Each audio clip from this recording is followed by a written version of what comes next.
Welcome back, everybody. I hope you're feeling very energized and refreshed and ready for an action-packed session. We are really excited to bring to you our Shot the Scroll to the main stage of Ignite, a bit of a pinch me moment. We're very excited. Meredith just stole the whole deck, by the way, so I think we're done. I think this is it. No, I'm joking. We're really excited about it because what we're going to be unpacking is that full funnel potential that social commerce can bring to brands today. And Dom's right, we've got to be in more spaces to convert that predisposition into sales. It's also really exciting for us at Kantar because it's this perfect juxtaposition of content, commerce, community, culture, and it's a really flourishing area. So we're very, very excited. For those that haven't maybe met me before, I'm Dan. I'm a senior director here at Kantar within our effectiveness team, and we live and breathe this area. More importantly, though, we have two fabulous people on stage with us. We have Sean, who is a global measurement partner at TikTok, and it's fair to say TikTok is one of the platforms that's leading the charge in the social commerce space. We also have the fabulous Carla, who's joining us on stage. Carla is the global media director for L'Oreal and is the social media lead. Carla, I've seen some of your content, will be giving us an insider view of how L'Oreal is embracing social commerce to drive growth and be more present with more consumers. So buckle up, it's going to be exciting. I hope, anyway, I'm biased. We made the content. So unpacking it a bit more detail, I like to set the scene first. Is it really all that rosy in the commerce garden? And here, what we're looking at is our media reaction data. So this is something that we run here at Kantar on an annual basis globally, and it's effectively a gauge of how marketers and consumers think and feel about advertising across different formats. And actually, what we see, starting with marketers, it's about 50% of marketers anticipate they'll be spending more money in 2025 in the commerce space than they spent in 2024. And for context, that's one of our fastest moving channels and formats that we captured within media reactions. So this is a fast moving space, but what do consumers think about it? There's an interesting tale here. So one, they see it as a very highly relevant and useful form of advertising. People like commerce advertising when it's done well. However, there is a tension point. What we see within commerce from a consumer perspective is that the mass majority see it as a over-targeted form of advertising. Many feel quite bombarded by this piece of content. It'd be helpful if I built the slides out, wouldn't it? Sure. Keeping you on edge. No script. Anyway, building on that in a little bit more detail, what you can see here now is, yes, it's an over-targeted form of advertising, and actually, it really lacks that fun factor, which, is a challenge, especially when we want receptivity within different channels and platforms. Drum roll, enter TikTok. So, sticking with media reactions, TikTok consecutively for several years globally has remained one of the top ad formats and platforms amongst consumers. When brands do this right, they really like seeing content in this space. Consumers like content in this space. In terms of how social commerce might manifest itself today on the platform, it can take various different shapes. And these are just a few examples of the different types of formats that we've got. We've got live video shopping ads. These tend to be a little bit more creator-led or a little bit more led by the creators, but they'll have a little bit more of a commercial spin to them. They might signpost to content or products that you can buy within the shop space. You've then got dynamic live shopping. So this is something that's bubbling up really nicely here in Europe and is obviously well established in other regions. And it's a very exciting space for brands to be in. And then, of course, you've got the digital store shop front. So this is where you can have your inventory. It'll live within the TikTok space and a user can discover the brand and then in one simple, quick moment can actually buy the brand as well. And that's why we see this as a really disruptive opportunity for brands to be more present and convert that predisposition into sales. There's loads of examples we could spotlight here, and of course we're going to hear L'Oreal's journey in a moment, but these are just a few of the examples of brands that are leveraging social commerce here within Europe. So there's two fashion houses, you've got Puma and you've got ASOS. How they've used social commerce is what they did is they launched effectively exclusive capsules to the TikTok space. So a really nice kind of commercial impact driven by also that creator community.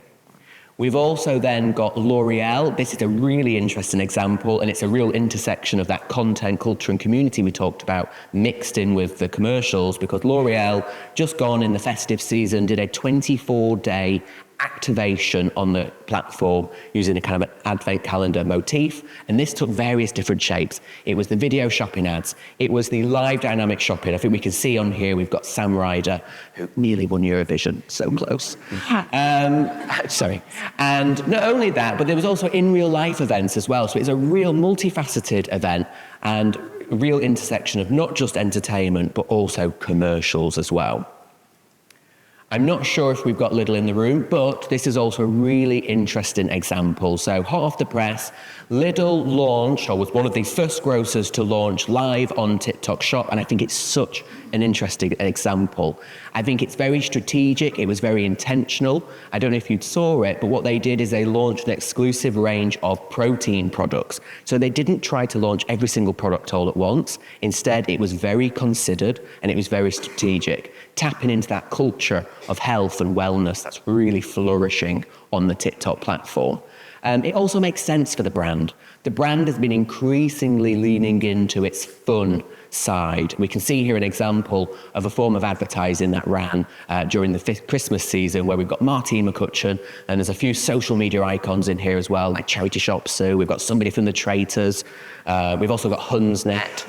For me, chef's kiss for this piece of content, but I might be a little bit biased. But the proof is in the pudding as well. It's not just, fun. Actually, it was widely reported that the protein range sold out within a matter of minutes. So there was a very commercial impact here for the brand.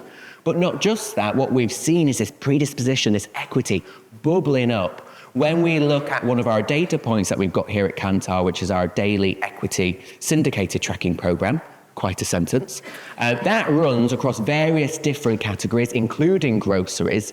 And what we see now with Lidl in the UK, particularly amongst TikTok users, is post-activation, they're in a really competitive space. And that means a lot, especially for a category that has a lot of noise around it. And actually, they're now, as of post-activation, starting to outpace Aldi in a few key areas. So it's not just about driving sales, it's also about building that demand and that predisposition.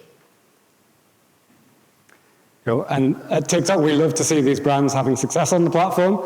And the key to that success is not just entertainment, like Lidl were providing, but also effectiveness, as we saw with Lidl selling out. And by doing this, they can tap into 4 key areas of growth opportunity on the platform. First of all, engagement. So TikTok has been the #1 platform for fun and entertaining ads the last 5 years running. So like 5 years running, even Man City aren't going to manage that. But what's important, what's great to see, what this shows is that brands are really leaning into the fun and entertaining aspect of TikTok, the native, authentic nature. But obviously, one of the key challenges brands have is balancing entertainment with effectiveness. But when they're able to do that effectively, they're able to take advantage of the opportunity for discovery on TikTok. So TikTok is the place for discovery. Users are on there discovering new communities, new creators, new trends. They're also discovering new products to buy. In fact, 88% of users on TikTok said they've discovered a brand that they want to buy while they're on the platform. That's higher than any other platform, any other media platform. Not only are they discovering new brands, but that they've also have the trust to make the purchase based on that recommendation. In fact, Gen Z cited TikTok as the #1 media influence on their purchase decisions. The only thing that came higher was friends or family. So we've got people who are discovering new brands, and they have the trust in the platform to make the purchase. We're also getting post-purchase endorsement, rounding out the circle, closing the loop. So I'm sure many of you on the platform, or you've been on TikTok, have seen Videos with the hashtag TikTok made me buy it. There's been over 146 billion video views globally. And this is users organically coming onto the platform to enthusiastically talk about how happy they are with a product they bought, like the bag example we had earlier. So this is really closing out the loop and showing that on TikTok, where you have opportunity for engagement, discovery, trust, and endorsement, it really gives you the full funnel opportunity to take consumers from awareness through to purchase. In fact, because we're able to measure all the way along the consumer journey within the TikTok platform, we've seen that brands that have a connected strategy, linking their brand ads and having that strong brand ad, linking it to your lower funnel conversion ads and activating in the shop environment leads to stronger conversion and sales outcomes. So overall, it shows that having that connected full funnel strategy is key to success on TikTok. Amazing. Thank you, Sean. Yeah, TikTok made me buy it is a very real thing. So here now unpacking of the content I'm going to present. This is probably one of my favorite pieces of content. So pre the Christmas season in Q3 and Q4, we did a big program of work with both TikTok and L'Oreal across several different key markets. And it's a really big piece of research. It's powered by what we call Context Lab here within Kantar. And what we really wanted to understand was what is the incremental benefit when a brand leans into social commerce, as opposed to maybe a more traditional TikTok strategy. So looking at here, what we've got is non-customers of the brand. So these are people that haven't really bought the brand before. They're not as warm to your brand. So what we're talking about here is people that were recruited in. What we see is that when you have a traditional TikTok activation, so this is where you're leveraging those creators, you're on the platform in a big way. There is a really nice story here that TikTok does drive purchase intent, which is great in a significant way. And it also drives meets needs and sets trends also. But actually, where that sweet spot is when you introduce that connected shop commerce strategy as well. And you can see here that those gains exponentially increase, purchase intent goes up. That feels quite intuitive. Actually, what is also really interesting to see is the gains we're seeing on meets needs and sets trends. And here at Kantar, we believe those are kind of two key levers that you can pull in order to grow and drive brand growth. So it's not just about building that lower funnel demand. It is genuinely an opportunity to build that upper funnel and that predisposition towards the brand as well. The question we always get is, well, wouldn't they have bought the brand anyway? Are we not cannibalizing a sale here? No, that's not the case. That's not what our research would suggest. One, this is non-customers of the brand, so people that weren't buying your brand already. But when we ask them, okay, where that purchase intent has come from, where do you want to buy that brand or product now? What we see is a really nice story. There is obviously a movement in the fact that they want to buy it within a digital space. So you can see here these two platforms. There's a very natural effect. They want to buy it in TikTok. They want to buy it in Amazon. But actually, there's a really nice halo effect as well, whereby actually TikTok users are also still really receptive to buying the brand in a brick and mortar space. So it's not just about converting within a digital space, it's about being more present everywhere, including that brick and mortar. So it's not just about the click, it's about the click and the brick. So that halo effect is something we really need to consider. Yeah, and this is really showing the impact of having that full funnel strategy. So with your obviously we know non-buyers are the hardest to convert to your brand, but having those TikTok ads, we can see moves the needle in terms of intent, and because it's providing that, pushing that mental availability, and then having the TikTok shop environment pushes it even further by providing the physical availability all in one place. So that's great to see. And then also, the halo impact that we're seeing outside of shop. Obviously, it's easy for people to click and buy in TikTok shop, but we need to remember that we are seeing sales outside of shop as well. So whenever we're trying to measure success on TikTok, we need to incorporate the whole halo impact as well. Amazing. Definitely. And why is this positive effect happening? It's two things. It's a state of mind. One is discovery. TikTok users are really receptive to finding brands on the platform. So they're in a kind of a discovery mindset, which is great. Plus, there's also this ability to demonstrate as well. There is a big majority of TikTok users that really appreciate the fact that they're able to demonstrate the brand or product before that purchase moment. How does it look? How does it feel? What benefit is it going to bring to me?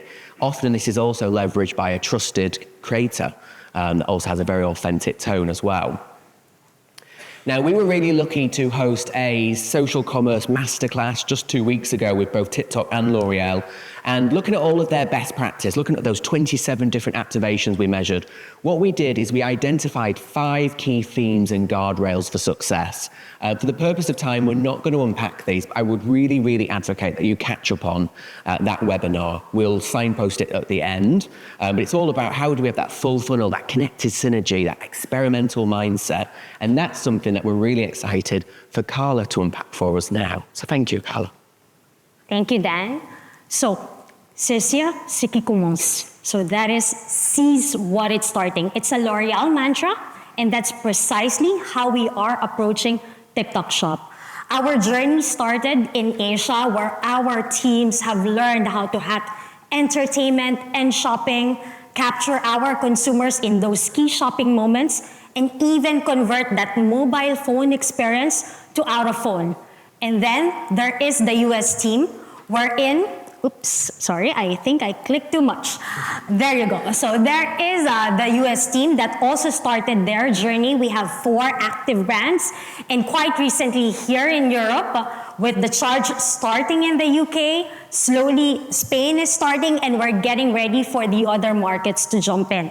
So for us to be able to win on TikTok Shop, we believe that there are certain pillars or principles that we can keep as advertisers. So first, let me unpack synergy. And synergy in here, I will discuss in 2 folds. First, the synergy of full funnel. So it has been mentioned again and again.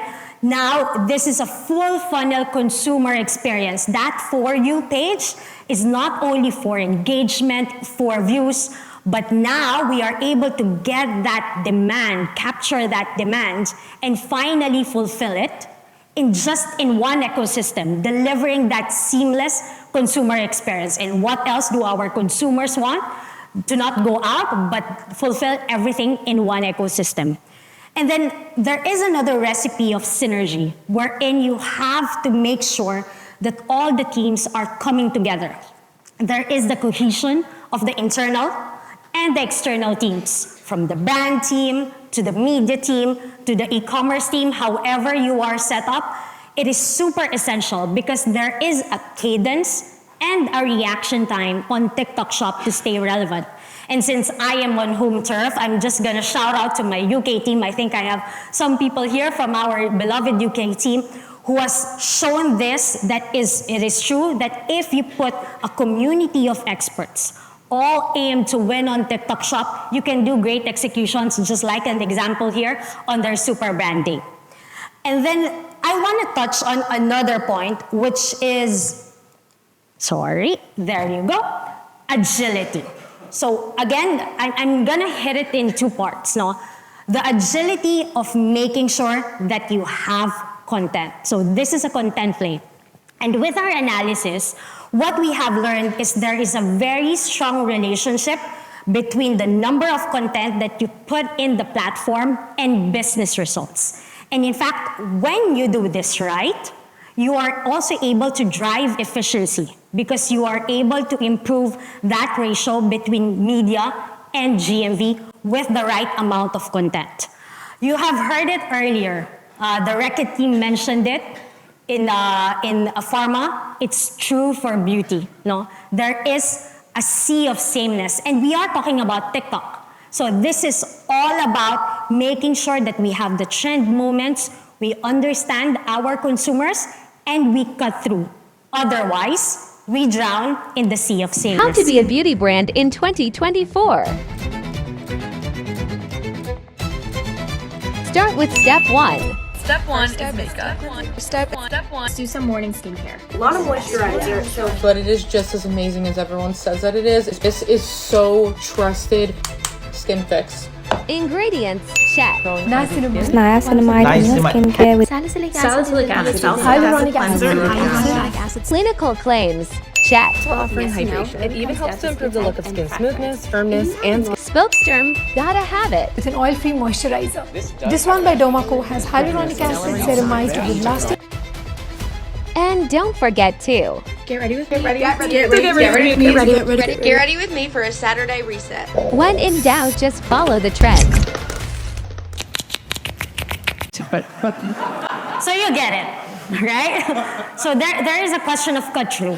And I think for each of the brands, we need to assess on how we will be able to effectively communicate to our consumers while not drowning in that sea of sameness. So let me finish up agility with also that test and learn. So it's learning at speed. And for us in L'Oreal, what we want to do is we approach it with rigor. So we try with a few brands at first, and then we see if ROAS or GMV is responding before we scale thoroughly, because you want to be able to understand what drives business or what does not drive business.